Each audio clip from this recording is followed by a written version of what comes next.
Mesdames et messieurs, bonjour, je m'appelle Ali Traub, je suis critique de cinéma, rédacteur en chef d'un site web bilingue www.cinema-poète.com et aujourd'hui j'ai une invitée spéciale, Agnieszka Holland, la cinéaste polonaise. Agnieszka, tout d'abord, je vous remercie de m'avoir accordé un entretien. Et Agnieszka, tout d'abord, je voudrais bien savoir qu'est-ce que vous avez fait en 1981 lorsque le général Jaruzelski est venu au pouvoir et plusieurs cinéastes ont dû quitter la Pologne? Moi, j'étais hors de la Pologne dans ce moment-là. J'étais en Suède. J'ai fait la promotion de mon film Les acteurs provinciaux. J'ai voulu passer des fêtes de Noël avec ma famille en Suède. J'ai aussi des cousins en Suède. C'est-à-dire, on ne pouvait rien acheter en Pologne. C'était une pénurie de la nourriture. Alors on s'est dit, on va faire en Suède avec mon mari et ma petite fille. Ils doivent arriver, on va passer de Noël. Mais malheureusement, avant quand ils sont venus, le général Jaruzelski a fait l'état de guerre, les frontières étaient fermées, beaucoup de mes amis étaient arrêtés. Moi, je ne savais pas quoi faire, à vrai dire, mais pas mal de journalistes en Suède ont commencé à me poser des questions. Et après 2 jours d'hésitation, j'ai commencé à parler de façon très violente sur la décision du général, sur le régime communiste en Pologne, sur la défaite de Solidarność. Et comme ça, c'était impossible pour moi de revenir. Je ne suis pas restée en Suède.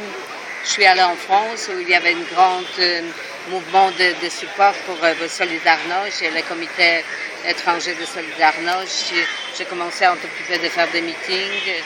Après 9 mois, Kieślowski a aidé beaucoup.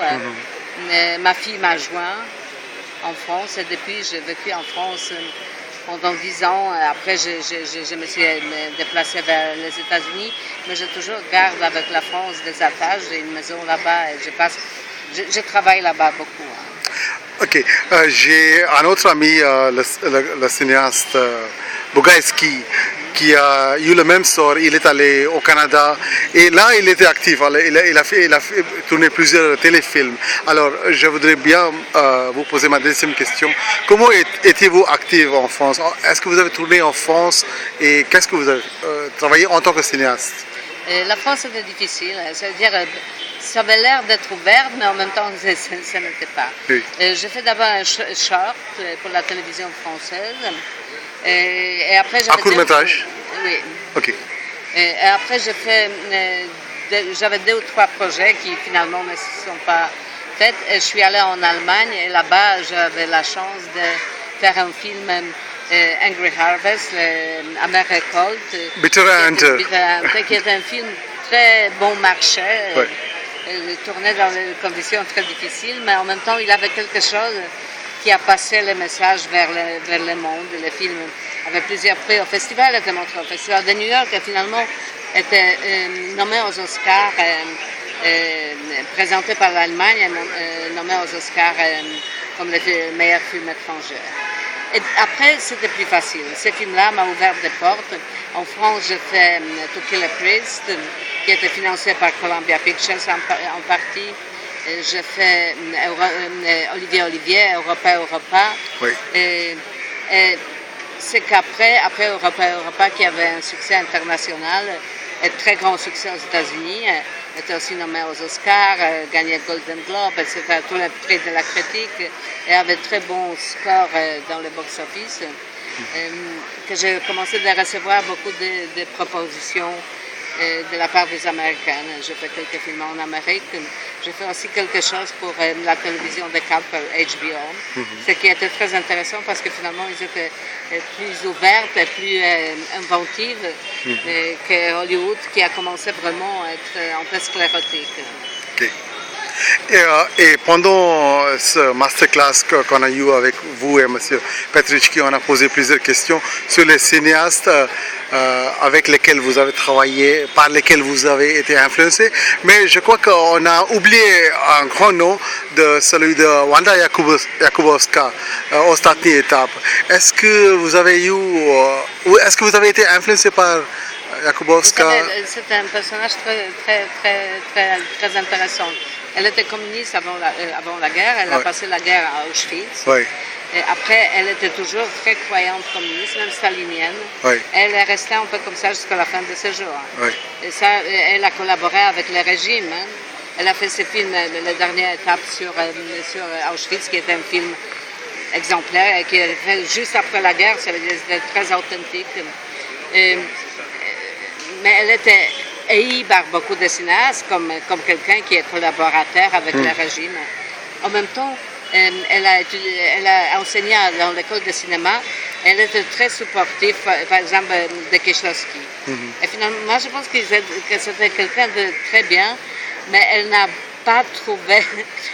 Elle était trop bizarre pour des communistes, trop croyante pour eux aussi, parce que les communistes en Pologne ont devenu très cyniques. Mais elle était toujours croyante, impossible pour la reste.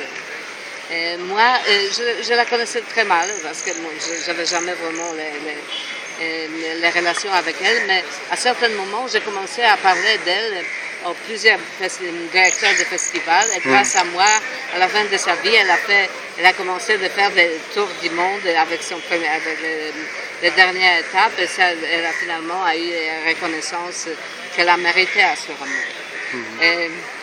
Oui, c'était une femme.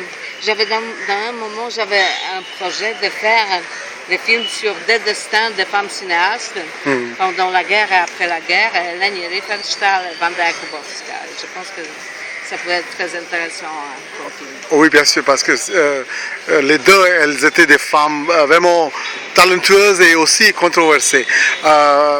Agnieszka, vous avez travaillé dans une époque où il y avait manque de liberté, un peu manque d'argent, mais en fait une richesse d'idées.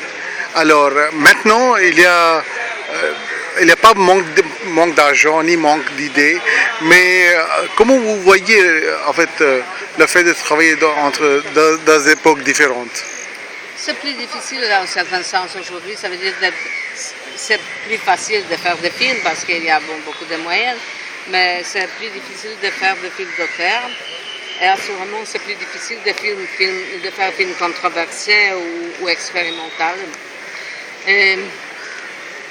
Aussi parce que le public est différent. Le public était beaucoup plus ouvert et curieux. Et aujourd'hui, le public est un peu blasé et ce qu'ils veulent, c'est de ne pas s'ennuyer. Ça veut dire d'être entretenu. En fait, c'est le divertissement qui prime pour le public. Oui. Oui. Mais ça change. Moi, je pense qu'avec Internet, le public va changer de nouveau et je pense que peut-être dans la bonne direction. Parce qu'ils sont moins passifs. L'Internet les force de créer des choses et de chercher les choses. C'est mieux que la télévision où ils sont assis et regardent. Et finalement, ma dernière question concerne l'état actuel du cinéma polonais. Est-ce que vous avez de l'espoir pour l'état actuel du cinéma polonais ou bien vous êtes un peu inquiète? Alors, quelle est votre opinion sur l'état actuel du cinéma polonais? Moi, je pense qu'on est dans un très bon état en ce moment et que ça développe, que ça monte. Il y a beaucoup de cinéastes de jeunes et moyennes générations qui sont vraiment forts. Et le public est revenu, le public polonais est revenu pour voir des films difficiles, pas seulement des comédies romantiques, pas seulement des choses comme ça. Mais comme dans tous les pays de ce genre-là, où les facteurs publics est très important et le financement public est très important, tout dépend de la situation politique. Et ça, c'est malheureusement dangereux parce qu'on voit que le pays va vers la droite, même extrême droite, et comme ça on ne sait pas si la liberté, surtout avec une grande influence de l'Église catholique, si ce sera possible de préserver la liberté. Okay. Je vous remercie et merci beaucoup et je vous souhaite bonne chance avec votre projet de faire un film sur Riefenstahl et Wanda Jakubowska. Merci beaucoup. Merci beaucoup.